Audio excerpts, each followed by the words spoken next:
حاصل پور سے بھائی محمد حبیب صاحب نے سوال پوچھا ہے۔ لکھتے ہیں مفتی صاحب ہمارا سوال یہ ہے کہ شریعت کی نظر میں منہ بولا بیٹا بنانا کیسا ہے؟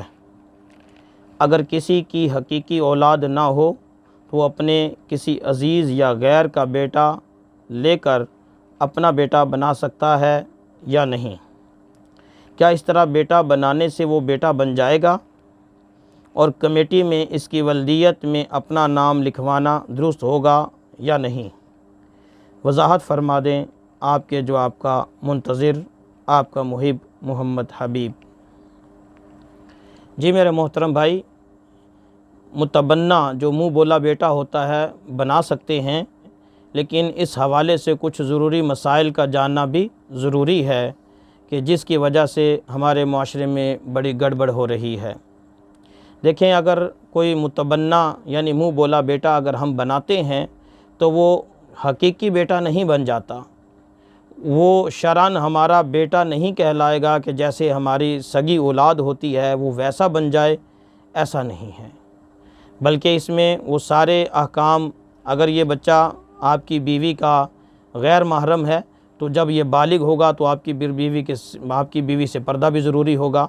دوسرا یہ کہ اگر ولدیت آپ نے اپنی لکھوائی ہے اس کے ساتھ تو یہ بھی غلط طریقہ ہے، چونکہ اگر ہم ولدیت کے نام پر ولدیت کی جگہ اپنا نام لکھوائیں گے تو پھر آپ کی وفات کے بعد یہ جو بچہ ہے یہ کاغذی طور پر یہ آپ کا وارث بن جائے گا، آپ کی جو وراثت کا مالک بن جائے گا، حالانکہ متبنہ جو ہوتا ہے وہ وراثت کا مستحق نہیں ہوتا۔ اگر کوئی ایسا رشتہ بنتا ہے جس وجہ سے وہ استحقاق وراثت رکھے تو الگ بات ہے، اگر کوئی ایسا رشتہ نہیں بنتا، محض منہ بولے بیٹے ہونے کی وجہ سے یہ وراثت کا مالک نہیں بن سکتا، یہ وارث نہیں ہوگا۔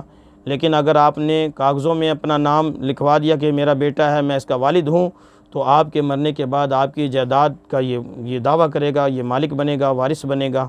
تو لہٰذا ولدیت اس کی اپنے والد کی لکھوانی چاہیے، جو اس کا حقیقی والد ہے اسی کی ولدیت لکھوانی چاہیے۔ البتہ ویسے آپ اپنا منہ بولا بیٹا بنا سکتے ہیں، بنانا چاہتے ہیں تو شرعاً بنا سکتے ہیں، اس میں قباحت نہیں، لیکن لحاظ انہی باتوں کا رکھنا چاہیے کہ آپ کی بیوی کا محرم اگر ہو تو زیادہ اچھا ہے، اگر غیر محرم ہوگا تو اس کے بالغ ہونے کے بعد پردے کے احکام ہیں، کئی سارے مسائل ہوں گے۔ اپنا نام نہ لکھوائیں کاغذوں میں، اس کے حقیقی والد کا نام لکھوائیں تاکہ یہ آپ کا وارث نہ بنے اور وہاں سے محروم نہ ہو۔ ممکن ہے کہ آپ کا جو ترکہ ہے وہ کم بنے اور جو اس کے اصل والد کا جو ترکہ تھا وہ زیادہ بنے، اس کا یہ زیادہ مالک بننا تھا، لیکن جب کاغذوں میں نام نکل گیا تو یہ دعویٰ بھی کرے گا تو اس کے بھائی اس کے دعوے کی تردید کر دیں گے، وہ کہیں گے کاغذ دیکھیں کہ یہ ہمارا بھائی نہیں ہے۔